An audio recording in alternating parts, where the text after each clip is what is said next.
UP में 2027 के लिए एजेंडा सेट करने का काम चल रहा है और दूसरी तरफ यह भी साफ दिख रहा है कि इंडी गठबंधन बिहार वाली गलती से कोई सबक लेने के मूड में नहीं है। बिहार में एसआईआर को लेकर बहुत बवाल किया गया था, लेकिन चुनाव में नतीजा क्या हुआ इस सब ने देख लिया। अब यूपी, बंगाल, इन सारे राज्यों में भी एसआईआर को लेकर बवाल किया जा रहा है, जबकि यूपी में सीएम योगी ने क्लियर कर दिया है कि यूपी में घुसपैठियों का सफाया होकर रहेगा।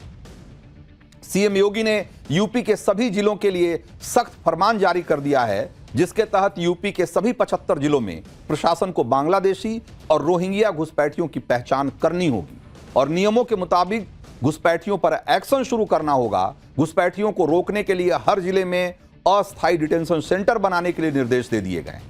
डिटेंशन सेंटर में विदेशी नागरिकता रखने वाले घुसपैठियों को रखा जाएगा। वेरिफिकेशन की प्रक्रिया पूरी होने के बाद घुसपैठियों को तय नियमों के तहत उनके मूल देश को वापस भेज दिया जाएगा। सुनिए यूपी से घुसपैठियों के सफाई अभियान पर सीएम योगी आदित्यनाथ ने क्या कहा है। घुसपैठियों का लॉन्चिंग पैड नहीं बनने देना है। याद करना, ये लोग आएंगे, पंचर बनाने के नाम पर आएंगे, विकास का ही पंचर कर डालेंगे। नहीं बनने देना है, नहीं आने देना है। जिस प्रकार की घुसपैठ ये लोग करवा रहे हैं बांग्लादेशी घुसपैठियों का, अगर डेमोग्राफी चेंज इसी प्रकार की होगी, आज ये लोग यात्रा रोक रहे हैं। बहनों और भाइयों, आने वाले समय में घरों के अंदर घंटी और शंख भी नहीं बजाने देंगे। तो इंडी गठबंधन को न तो सीएम योगी का डिटेंशन सेंटर वाला प्लान रास आ रहा है और न ही एसआईआर। कांग्रेस नेता इमरान मसूद ने डिटेंशन सेंटर वाले प्लान पर सवाल उठाया तो समाजवादी पार्टी के मुखिया अखिलेश यादव ने एसआईआर को वोटर काटने की प्लानिंग बता दिया है। आप भी कांग्रेस नेता इमरान मसूद और अखिलेश यादव को सुनिए एक बार। भारतीय जनता पार्टी, उनकी सरकार, उनके अधिकारी और चुनाव आयोग मिलकर के ये तैयारी कर रहे हैं कि 2024 में जिन विधानसभाओं में समाजवादी पार्टी जीती है, इंडिया गठबंधन जीता है, उन विधानसभाओं में 50,000 से ज्यादा वोट काट दिया जाए। ऐसा बहुत आदेश आप जारी कर रहे हैं, तो बताइए ना, आपने कितने डिटेंशन कैंप के अंदर डाले, कितनों को आइडेंटिफाइड किया आपने? आप तो बार बार बोलते हो डेमोग्राफी चेंज हो रही है। सीमाएं आपके हाथ में अगर सुरक्षित नहीं है तो इस्तीफा दीजिए, और अगर इतने भारी संख्या में घुसपैठी हैं तो उनको चिन्हित करके बताइए कहाँ है वो घुसपैठी। झूठा नैरेटिव पूरे देश के अंदर फैलाने का प्रयास करते हैं, झूठी बातें फैलाते हैं, झूठ के अलावा कुछ भी नहीं है।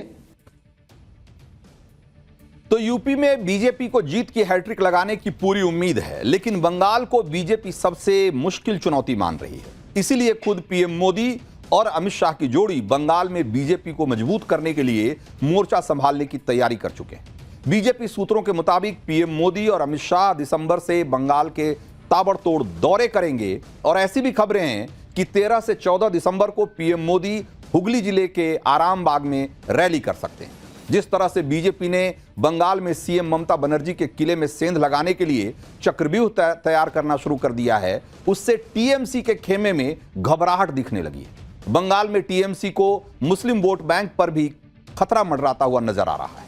सीएम ममता बनर्जी की पार्टी के विधायक हुमायूं कबीर ने 6 दिसंबर को बंगाल के मुर्शिदाबाद जिले में बाबरी मस्जिद के निर्माण की आधारशिला रखने का ऐलान कर दिया है। 6 दिसंबर वही तारीख है जब 33 साल पहले अयोध्या में विवादित ढांचे को तोड़ा गया था। सुनिए बाबरी मस्जिद को लेकर टीएमसी विधायक ने क्या कहा और उस पर बीजेपी नेता शुवेंदु अधिकारी ने किस तरीके से पलटवार किया।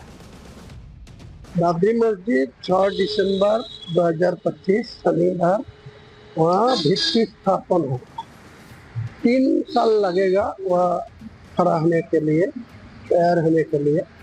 तो 6 दिसंबर 2025 वो भित्ति स्थापन होगा। यही तो 1 साल पहले मैं यहाँ खड़ा होके बोला, 12 दिसंबर 2024 यहाँ ही खड़ा होके आपको सब लोगों को सामने में वादा किया, मैं ऐलान किया। तो फिर वही 6 दिसंबर आएगी तो उसका दिन ही भित्ति स्थापन होगी। ये कम्युनल भड़काने के लिए ये सब कर रहा है। चुनाव आ रहा है, मुस्लिम वोट, बेरोजगारी और विकास नहीं हुआ, गरीब मुसलमान टीएमसी से छूट रहा है, इसलिए फिर जैसे 2021 में सीए को एनआरसी बता के सब मुसलमान को एक किया था, इस बार इस बाबरी मस्जिद बनाने का बाद बोल के ये भड़काने का काम करने का कोशिश कर रहा है। तो चलिए अब शुरू करते हैं पाठशाला में अगला चैप्टर, जिसमें आपको बताएंगे अमिताभ, सलमान, शाहरुख और बड़े सुपरस्टार्स कौन कौन धर्मेंद्र के लिए रो पड़े। सलमान खान को धर्मेंद्र अपना कौन सा सीक्रेट बताकर गए थे जो जब खुला तो सब लोग चौंक गए, और 51 रुपए की सैलरी से शुरुआत करने वाले धर्मेंद्र का वो खजाना जो किसी ने देखा नहीं। ग्लैमर की दुनिया में गांव की मिट्टी को न भूलने वाले धर्मेंद्र का अनसुना चैप्टर जो हैरान कर देगा। तो आज बॉलीवुड के लिए बहुत बुरी खबर आई। हिंदी फिल्म इंडस्ट्री के ही मैन धर्मेंद्र नहीं रहे। उन्होंने 89 साल की उम्र में मुंबई में अपने घर में अंतिम सांस ली, और इस खबर ने उनके फैंस को तोड़कर रख दिया है। धर्मेंद्र को चाहने वाले उनके फैंस हों या बॉलीवुड सितारे, धर्मेंद्र के निधन की खबर से सभी शॉक्ड हैं। किसी को यकीन नहीं हो रहा कि धर्मेंद्र अब हमारे बीच नहीं रहे। धर्मेंद्र के निधन की खबर लगते ही बॉलीवुड सितारों का तांता लग गया। अमिताभ बच्चन, सलमान खान, शाहरुख खान और बड़े बड़े सुपरस्टार्स धर्मेंद्र के लिए रो पड़े। धर्मेंद्र कुछ दिन पहले ही अस्पताल से वापस घर आए थे। उनके परिवार की तरफ से बताया गया था कि वो ठीक हैं और रिकवर कर रहे हैं। ऐसे में धर्मेंद्र का अचानक चले जाना उनके फैंस के लिए एक धक्के की तरह है।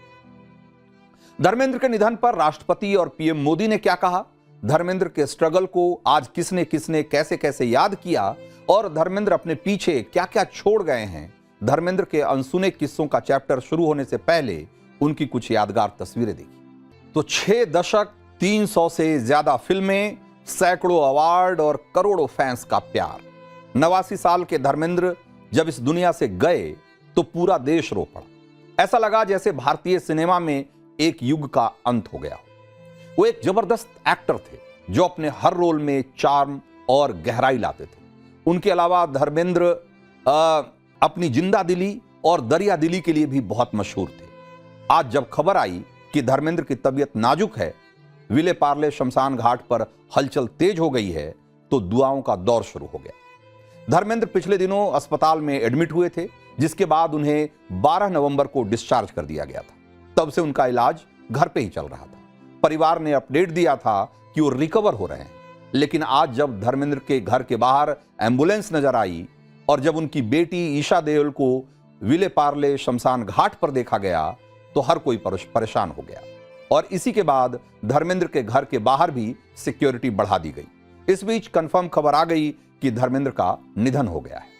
सबसे पहले निर्माता निर्देशक करण जौहर ने धर्मेंद्र की पुरानी फोटो शेयर करते हुए एक पोस्ट लिखा, यह एक युग का अंत है।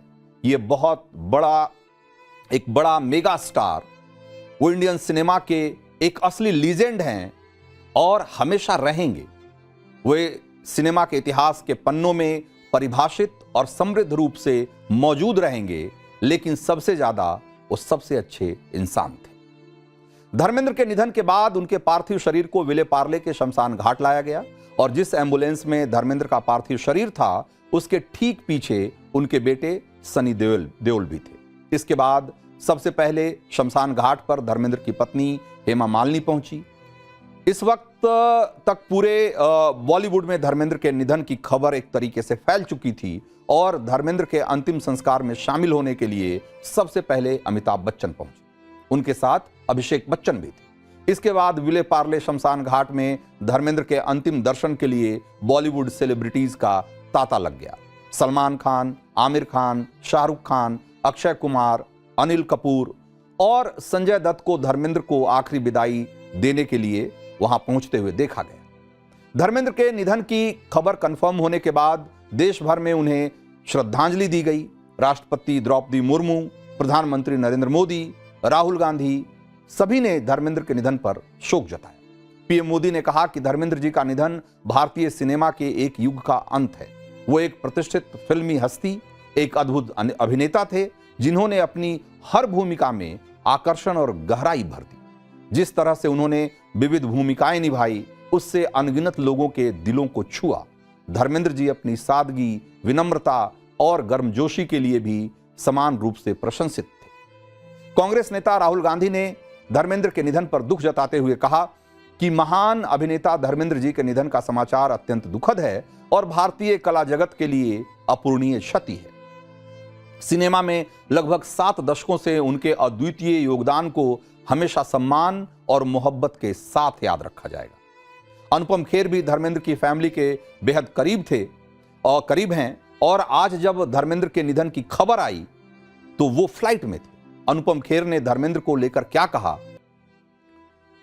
तो धर्मेंद्र के बारे में जितना ही कहा जाए कम है। उनकी शख्सियत ऐसी थी कि उनके जाने से सबका दिल टूट गया है। अक्षय कुमार ने कहा कि बचपन से लेकर अब तक धर्मेंद्र जी वो हीरो थे जैसा हर लड़का बनना चाहता था, हमारी इंडस्ट्री के असली ही मैन।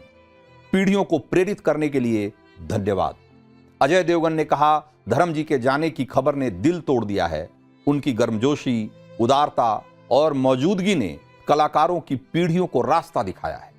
इंडस्ट्री ने एक दिग्गज खो दिया और हमने उस इंसान को जिसने हमारे सिनेमा को, आत्मा को आकार दिया था। शत्रुघ्न सिन्हा ने कहा कि दिल टूट गया है, मन बेहद दुखी है, भारी है। वो सच में मिट्टी के बेटे थे। पंजाब और महाराष्ट्र दोनों की शान। अपने व्यवहार, सादगी, दया और विनम्रता से वो हर दिल पर राज करते थे। असल मायने में वो भारत रत्न थे। रजनीकांत ने इमोशनल पोस्ट में लिखा, अलविदा मेरे दोस्त, आपका सोने जैसा दिल, हमारे साथ बिताए पल हमेशा याद रहेंगे। धर्म जी, आपकी कमी हमेशा महसूस होगी। अनिल कपूर ने श्रद्धांजलि देते हुए कहा, धर्म जी के बारे में एक वाक्य में लिखना मुश्किल है। हीरो, पिता, पंजाबी, एक ऐसा